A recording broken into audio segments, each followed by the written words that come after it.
Ukraine ना तो European union का मेंबर है और ना ही नेटो का। तो यूरोप और नेटो के देश यूक्रेन को हथियार क्यों दे रहे हैं?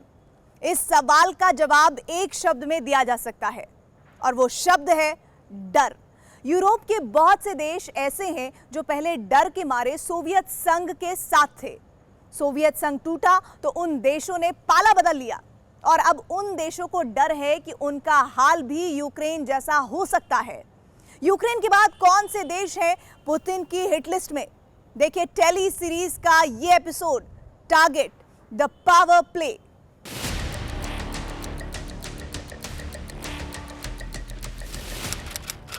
बारह अगस्त 2008, टिब्लिसी, जॉर्जिया। पूर्वी यूरोप के साथ रूस की दुश्मनी की असली शुरुआत यहीं से होती है। जॉर्जिया उन दिनों नेटो का सदस्य बनने की जिद ठाने हुए था। जॉर्जिया के तत्कालीन राष्ट्रपति मिखाइल साकाशविली के खिलाफ रूस ने ओशेतिया प्रांत में विद्रोहियों को सैन्य समर्थन दे रखा था। ओशेतिया को गंवा चुके साकाशविली के समर्थन में पोलैंड, लातविया, लिथुआनिया, एस्टोनिया और यूक्रेन के राष्ट्रपति जॉर्जिया की राजधानी तिब्लिसी में थे। पोलैंड, लातविया, लिथुआनिया और एस्टोनिया तब तक नेटो में शामिल हो चुके थे। जॉर्जिया और यूक्रेन कतार में थे। इनमें पुतिन ने सबसे पहले जॉर्जिया को सबक सिखाया। 26 अगस्त 2008, अबखाजिया, जॉर्जिया। जॉर्जिया के अबखाजिया इलाके में रूस की सेना ने मोर्चा संभाल रखा था, जिसे रूस ने आजाद देश के तौर पर मान्यता दे दी। जॉर्जिया के एक और प्रांत ओशेतिया को भी रूस ने अलग कर दिया। इसी के बाद ये सवाल गूंजा कि क्या अगला नंबर यूक्रेन का है? 18 मार्च 2014, क्रीमिया, यूक्रेन।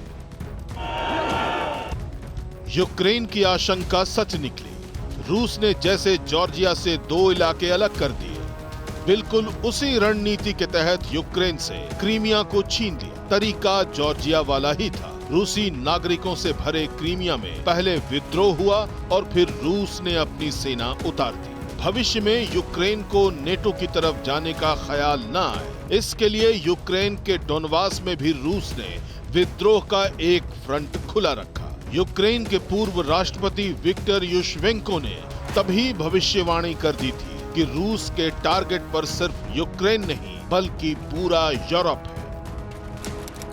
25 मार्च 2023, क्रेमलिन, मॉस्को, रूस। हमने पहले ही बेलारूस को जेट से लैस किया है। वहां जंगी हथियारों के इस्तेमाल के लिए 10 तरह के जेट तैयार हैं। हमने उन्हें सिकंदर मिसाइल भी सौंपी है। अब 3 अप्रैल से हम वहां ट्रेनिंग शुरू करेंगे। इसके अलावा हम न्यूक्लियर हथियारों के भंडारण की सुविधा का निर्माण शुरू करेंगे। हम अपने न्यूक्लियर वेपन को बेलारूस में ठीक उसी तरह तैनात करेंगे जैसे अमेरिका ने यूरोप में इसकी तैनाती की है। यह बयान यूरोप के लिए बहुत डरावना था। पुतिन ने बेलारूस में अपने परमाणु हथियार तैनात करने का ऐलान कर दिया, जिसका मतलब यही निकाला गया कि रूस के टारगेट पर पूर्वी यूरोप के वो देश हैं जो कभी सोवियत संघ का हिस्सा हुआ करते थे। इन देशों में बाल्टिक सी के किनारे बसे लातविया, लिथुआनिया और एस्टोनिया का नाम सबसे ऊपर है। इन देशों की सीधी दुश्मनी रूस से भी है और बेलारूस से भी। रूस के साथ लातविया, लिथुआनिया और एस्टोनिया के रिश्तों की कड़वाहट का इतिहास बहुत पुराना है। इन देशों का आरोप है कि रूसी क्रांति और दूसरे विश्व युद्ध के बाद सोवियत संघ ने ताकत के दम पर इन देशों को अपना हिस्सा बनाया था। सोवियत संघ के विखंडन के बाद ये देश आजाद हुए और पश्चिम की तरफ उनके झुकाव की वजह से रूस इन्हें अपना दुश्मन की तरह देखने लगा। Russia's violations of key treaties continue.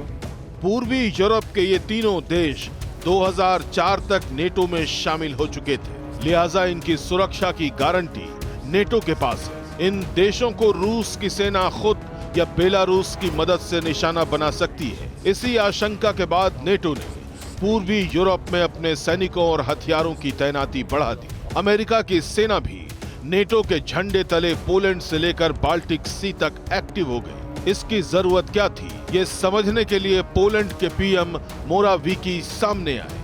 12 April 2023, Washington DC, America. Belarus में रूस के परमाणु हथियारों की तैनाती को पूर्वी यूरोप के देशों के लिए खतरा माना जा रहा है। जानकार मानते हैं कि अगर छोटे परमाणु हथियारों का इस्तेमाल यूक्रेन में करना होता तो उसके लिए बेलारूस के बॉर्डर की कोई जरूरत ही नहीं है। यूक्रेन पर हमला तो रूस अपनी पश्चिमी सीमा से ही कर सकता है।